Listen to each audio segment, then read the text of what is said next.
It's time for us to check back in with Louisa in Mountain Path and see how the book ends. This is the last chapter. If you've missed any of the previous readings, you can look in the description below for a playlist. Friday, in the morning of the last day of school, 3 days since Chris was shot, last night she had gone to see him for the first time. Corey and Lee Buck and Hayes had tended him and would not let her go. She had wanted to. Yesterday morning she had made Corey promise to take her as soon as the night fell and the children were asleep. Rye and Pete had looked troubled when their mother told them Wednesday at breakfast that Chris was hiding out and would not be home for a while, maybe for a long while. Yes, he had taken his new short coat. No, he didn't need his good suit.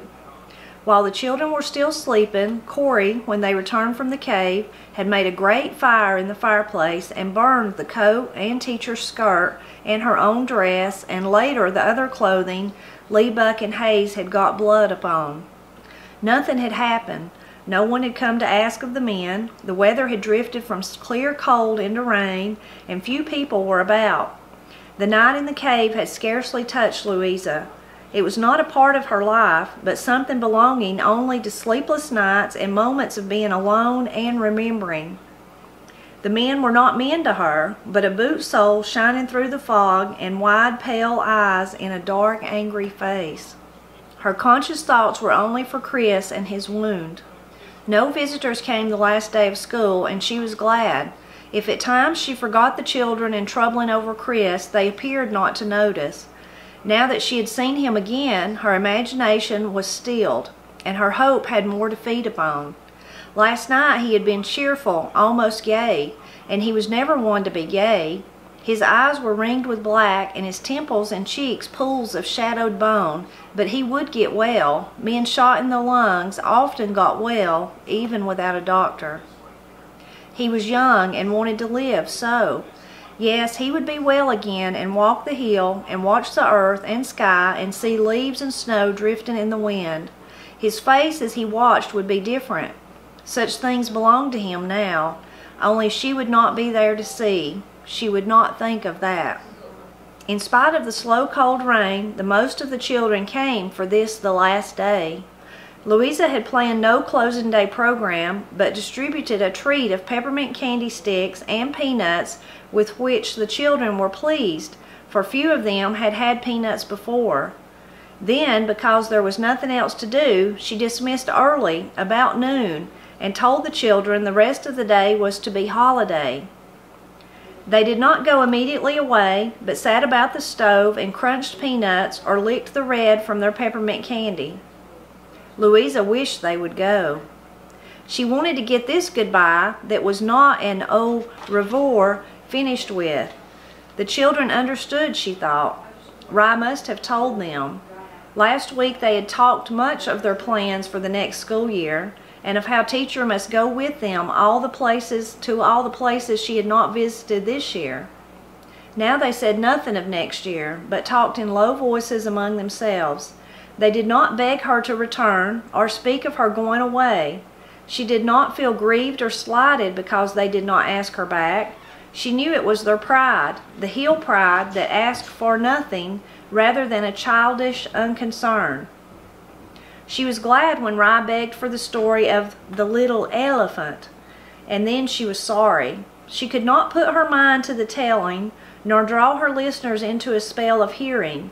They were so still about the stove, and looked at her with a something in their eyes she read as sadness, or was it accusation? She tried to be gay and put laughter into the words of her story, but a tightness seemed fallen on her throat so that it was difficult to say, by the banks of the great gray-green greasy Limpo River, and make the children smile. A kind of panic seized her, and she wondered if she were going to cry. She kept remembering things. The first time she had told the story, and Lander's picture of the crocodile and elephant before and after. And Rye saying that Aunt Haley Meese must have had a crocodile on her nose once, and the smell of the pine boards in the July heat, and soft grunts of the hogs sleeping under the floor. She looked at Pomp's child and saw his eyes glistening, not tears enough to flow, but like a dog's eyes in pain. Molly Meese began to cry softly, and so did little Quiet. She went on, and she spanked him with her hard, hard claw. And all the other words of this, her favorite story. Something impelled her to tell it all, smile in the right places, and say the droll things with the proper touch of drollery.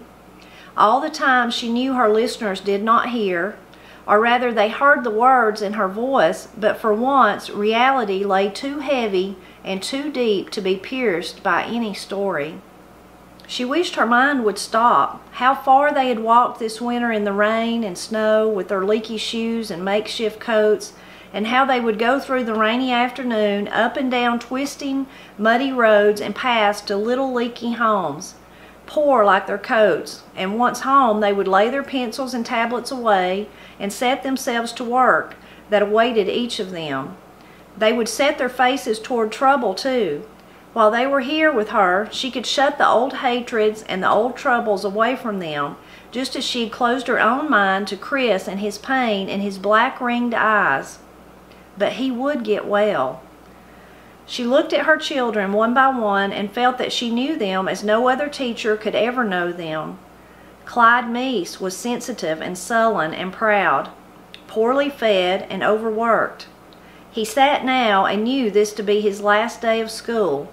He was 13, and his share of the work his father neglected for religion fell a little heavier year by year. He had already spoken with manly seriousness of the grubbing that awaited him in the Rocky Hill fields. A year in the fields and his sullenness would harden upon him, and he would coarsen rapidly into a wild and ignorant young manhood. He had listened to fiddle music and tasted sin. But Lander would learn to play the fiddle and maybe grow up and kill men, and he would never know sin. And the crocodile pulled and the baby elephant pulled. She looked at her girls, Rye and Mabel, huddled together with arms wrapped each about the waist of the other. For them, too, most probably, it was the last day of their last school term, and they were such babies. Rye's waist would twist yet more when she carried her own children instead of her mother's, and the bend of her shoulders grow as she grew with her children, so that at 25 she would be an old woman, never having been a young one. She would know trouble too. Vigils by the fire while her children slept behind her, and her man was away with other men. But Mabel was the weak one. She would always want a green silk dress trimmed with lace and know she wanted it. Rye would never know. A nice, sluicy, slimy mud cup, all trickly behind the ears. She wished Pete would cry and not look at her like that. He would be another Chris when he grew older, or maybe a Kells. Kells was so young and died so quickly. Chris would not die. Why must she think so of Chris? He was sick now, but he was only a man, handsome and proud and bitter, ignorant and poor, and different from all other men she had known. She could admit it to herself here for the moment, only with the gay words on her tongue and the rain and the sorrowful-faced children to draw her consciousness away from the lies she told herself at night. I will forget them all when I am back in school. I must not be a fool. Who were the fools and who the wise ones? Was she the fool now? Would she ever know, or would she know always for the rest of her life, when she was another Dr. Lucy Kemper, old and belettered and wise, with a stringy neck and hair like August corn silks? Somehow the story was finished. The words had all spun themselves, and there was a silence in the room. The fire had died, and already the place seemed gay and cheerless and untenanted. "We best get home," Rye said, and got up and went to the row of nails in the wall and took her coat and ragged stocking cap. The others did the same, and so did Teacher. There was nothing else to do. Outside they stood shivering in the rain, while Clyde locked the schoolhouse door, and Mabel and Rye went about the windows to see if they were nailed hard and tight against any possible intruder from the upper valley. They walked in company past the church house, and Louisa remembered that she had never been inside, but had always wanted to be.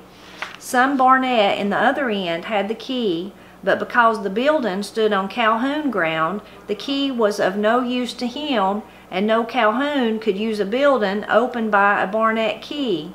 So Chris had said. Rye pointed to a playhouse outlined with curious stones she and the other girls had gathered and put there in the fall. The big house was a pool of mud and the kitchen buried in a wash of sand. The teacher caught hard at herself and hated that part of her that was miserable over a forgotten playhouse. She walked quickly past and wished the children would say something, chatter the way they usually did. Children were silly things. They made a funeral out of an everyday parting. They reached the rail fence where the path to the Leebuck cow place began. The other children must go away. They came one by one and stood before her in the rain and said quickly, all in one breath, "Goodbye, teacher," and turned and plodded down the muddy wheel tracks. She climbed the fence and did not cross over immediately, but sat and watched her children down the road.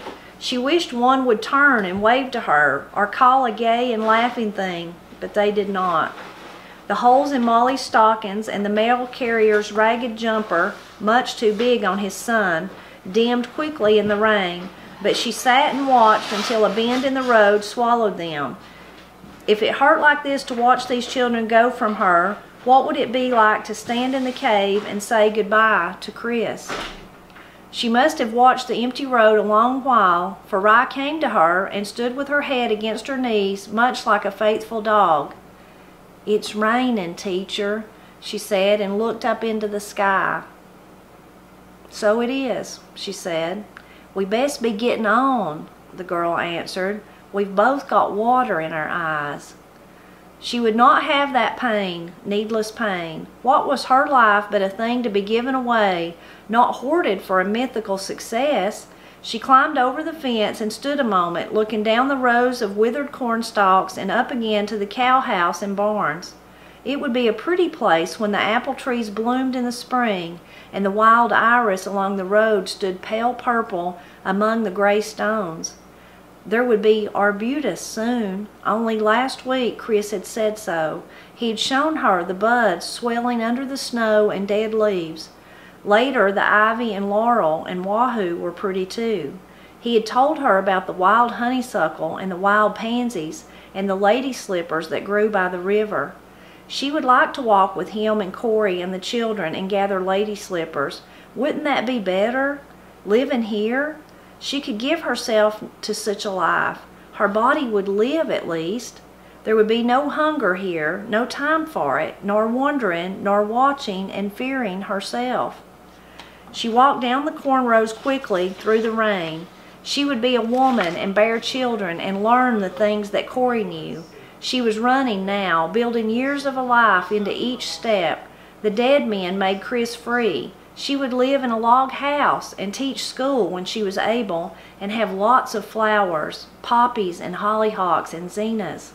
She would stay and send Rye to high school. She had come to the back porch. In a moment she would see Corey, and Corey would whisper as she had for the last 3 afternoons, "He's a-holding his own, I reckon," and go quickly on with her work. She seemed not to want to talk of Chris. She scraped the mud from her feet and hardly noticed when Rye, coming behind her, said, "What's Mom been a-washing for? Today's Friday." She and the children went together into the kitchen. Corey was ironing. Louisa could say nothing while the children were in the room. She asked with her eyes the things she wanted to know. Corey would not look at her, but bent quickly over the ironing. Louisa looked at the ironing too. She watched while Corey set her iron on a blue striped shirt collar and pressed it hard. That was Chris's shirt, his best one, the one he wore with his gray suit. He wanted to look his best when she told him goodbye. She would not say goodbye. She would come back for always. Rye and Pete went to the back room to put their books away. She could ask in a moment now. Rye was calling, "Why, Mom, you've pressed Chris's good suit." Corey ironed on. And the blue necktie teacher give him and got clean underwear out. Will he be needing them now? Yes. When's he coming back? Never. Something hissed on the iron. Rye and Pete stood in the doorway and stared at their mother's back. Never? Yes. Can me and Pete go tell him goodbye? No. Why? He can't see nobody. Why? Corey turned on them. Don't stand talking all day. Get out and get wood. They stared at her. The woman's whole body trembled. Get out, I said. Carry in wood. Do anything. And don't ever ask me and your pop about Chris again. The children tiptoed through the door into the big house. The corner's full of wood, Rye whispered to Pete. I see Papa coming through the barn lot, Pete whispered. Rye must have watched him too. He looks sick, Louisa heard her say. Then the gentle tiptoeing of the children and the outside door closed softly and the house was still. Corey would not look at her. She walked to the stove and, staring straight before her, set down the iron she had been using, picked it up again, and carried it back to the table without looking at it. She was giving a last touch to a long sleeve now. Why did she do it so carefully? Something hissed on the iron again. Louisa leaned in the corner by the cupboard and watched the slow ironing of the sleeve. She heard Lee Buck come into the big house, watched him while he walked through the kitchen door. He looked so tired. He had never looked so worn, not even when he returned from down the river, bearing nothing in his boat but corn. He too watched Corey's back, listening to the hissing on the iron. He walked over and put his hand on her shoulder. Don't take it so, he said. A doctor might have saved him, Corey said. You was as good a doctor as any. Chris said so till the end. She turned and looked at him. He didn't know. He wouldn't give in to know, like teacher. Last night when the fever was on him, she thought he's better. Lee Buck sighed and looked at the shirt. You got everything ready? Yes, everything. I want it to be decent. Even it does have to be. Did he leave any word for teacher or his ma? It'd help. Lee Buck's face grew grayer. He stared hard at the shirt. He left word for none, he said. He was so young and strong. He wouldn't believe. He fight the dying so. He screamed and appeared like all his blood come out of his mouth, and he begged so. He hated the cave in the dark. He always had, but just begged for light outside after he didn't know what he was saying. He begged so I wished. Hush, Corey said, gentler than when she had spoken to the children. I'll get some coffee good and hot. I wasn't a-thinking you'd come so soon, but I've got everything ready. I didn't come for his suit. I come... He smoothed a cuff of the freshly ironed shirt in his great rough hand. I come for some iron. I want a neat, unmarked piece, just in case, but I thought I wanted something straight and smooth, not scrap. Louisa did not feel herself move or hear any sound she made. She could, after a time, feel Lee Buck's hands on her mouth and Corey's hands smoothing and patting her hair. So many things she wanted to say. She could only babble like a child. Not that way. The water is so cold. He loved the trees so. The little poplars, please. And on while Lee Buck and Corey said over and over, hush, teacher, hush. She remembered something and was quiet until Lee Buck took his hands away. Then remembering filled her with a something greater than grief, stronger than herself, so that she felt nothing and ceased to be what she had been a moment before, and became instead a body attached to an emotion that destroyed her reason and her senses. The remembered thing was a man running through the trees, a tall man with a frightened, evil face and gray eyes and lank black hair, throwing a fiddle from him as he ran. She could do nothing, but Lee Buck could. She looked at him. He and Corey watched her too. Lee Buck would go. Her voice was so smooth and clear, like a stranger's voice. "I wish," she said, "that you would kill him too. He caused it all. He ought to be in the river too. I'm sorry I didn't go that night."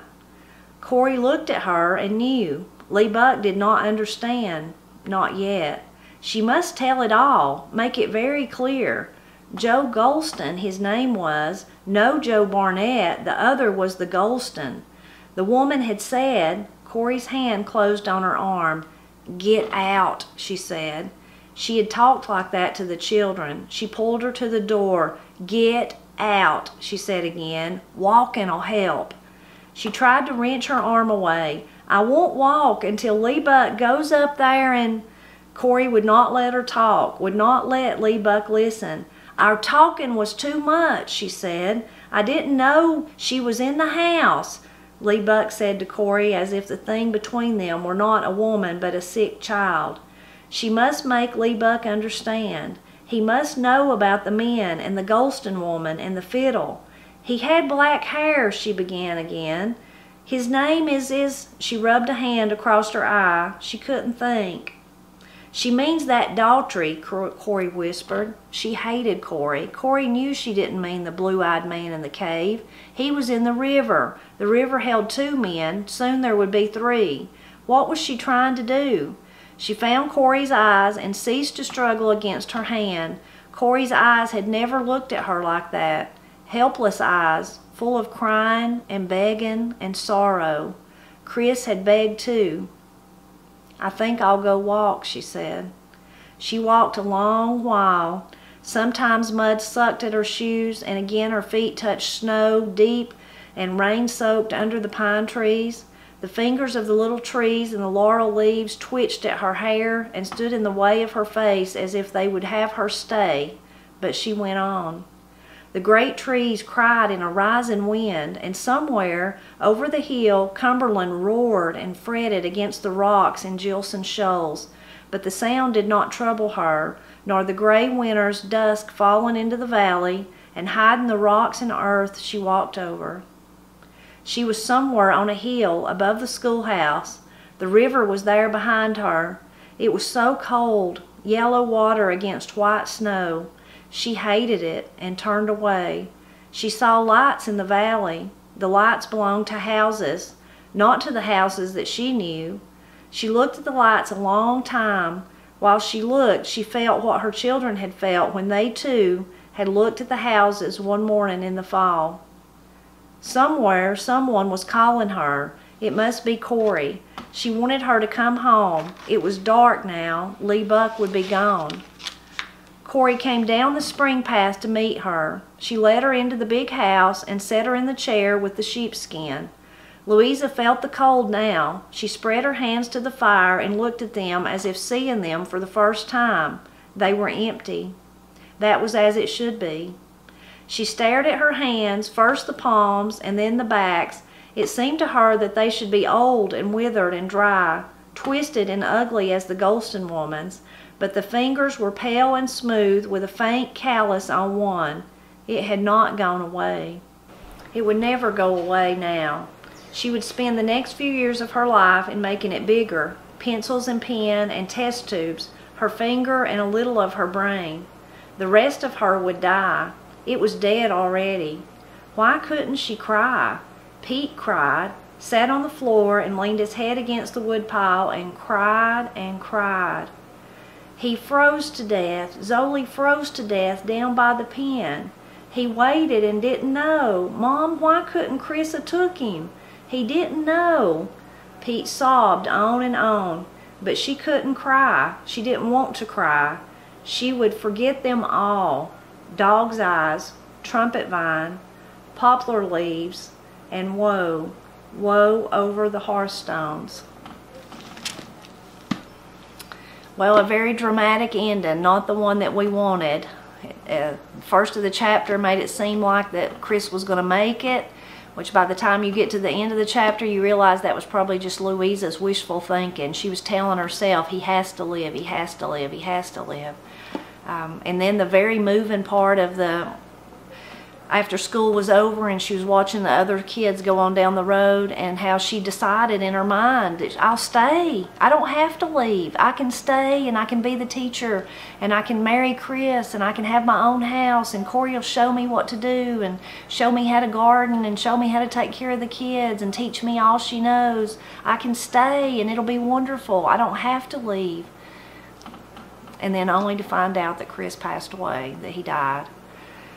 Such a powerful ending, even though it's not one that we would have chose. I like happy endings. This was not a happy ending. But you have to know that Louisa will go back to where she come from, and this has to have changed her. Yes, she's saying she's already dead, but I don't think she's dead. My hope is that Louisa goes back and it changes the way she looks at life, that she goes on to do those things she wanted to do and to make a difference in the world, but always with those healed people that she came to love, came to respect, came to admire in the back of her mind, kind of influencing the way that she leads her life on the way forward from that day. Although this is such a terrible, sad chapter and such an end to the book, there are parts of it that I love. I love the part where she is. I love the solemnness of the children. I love that. I love that solemnness. That, whether good or bad, is still a trait that is alive in my area of Appalachia, at least in my family. I can speak for my family.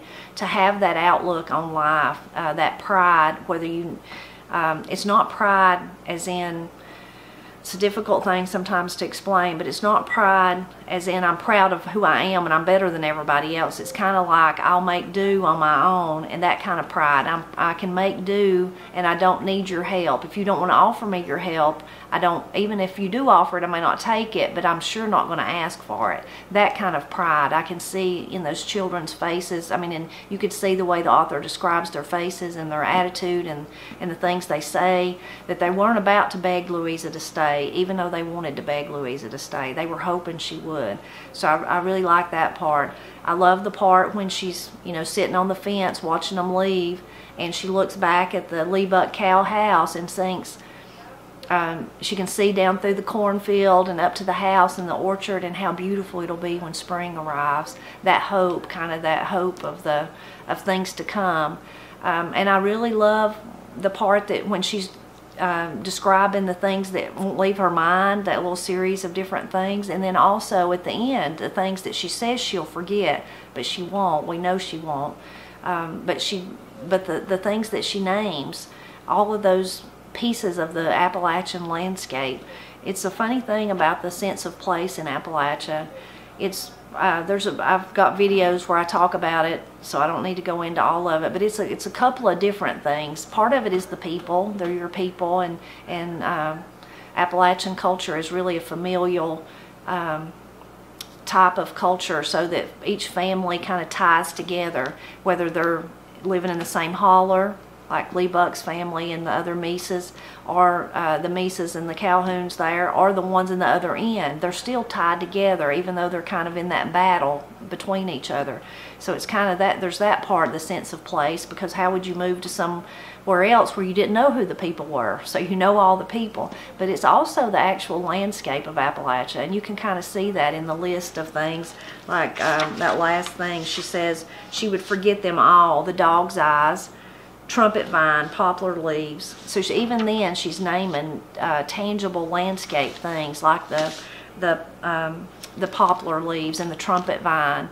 For me, I mean, it makes me think of, and in the other part she was talking about the beauty of the ivy and the laurel and the arbutus, the trailing arbutus that Chris told her was coming, and the little buds were there under the snow. It makes me, I've got a little snow in the backyard, it makes me want to go out to the edge of the woods and see if I can see any little buds, because that's one of the earliest wildflowers that blooms in the mountains of Appalachia, is that trailing arbutus, which smells so wonderful. The fragrance goes all throughout my yard.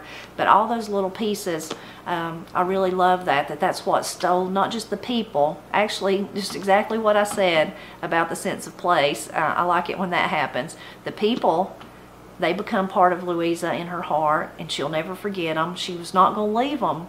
It's what she had told herself until she found out Chris died. So she fell in love with them. But then also the landscape, those things that she described. So those are the two things, that sense of place that so many native Appalachians have, that cause them to either stay where they're at for their entire life, like I've chose to do, or a lot of people that leave for work, they spend, you know, the next 30 years hoping to retire so that they can come back to what they once left. So I really love those parts of the chapter. I'm sorry the book's ended. I'm sorry it ended in such a sad fashion, but I've so enjoyed reading it with you, and I really greatly appreciate those of you who've tuned in every week to see what happens with Louisa. And now that it's over, I want to let you know that I will be starting another book. I'm not sure exactly what it is yet. I'm still deciding between about 2 or 3, so I'll make my mind up. But I will continue to do my readings on Friday. So next Friday, I will either have another book for you or I will read something else, but I will be here to read. Hopefully by then I'm undecisive sometimes, so I'm kind of, one minute I think it's going to be this book, and then I think it's going to be this book. So I've got to study that out and make my mind up on that. But I hope that you'll continue to tune back in on Fridays, and we'll continue to read. Something I really enjoy is reading about Appalachia, but also being able to share my thoughts with you and kind of my outlook, since I live in the mountains of Appalachia. I think that's just a really unique way and a good way for us to discuss the wonderful culture of Appalachia.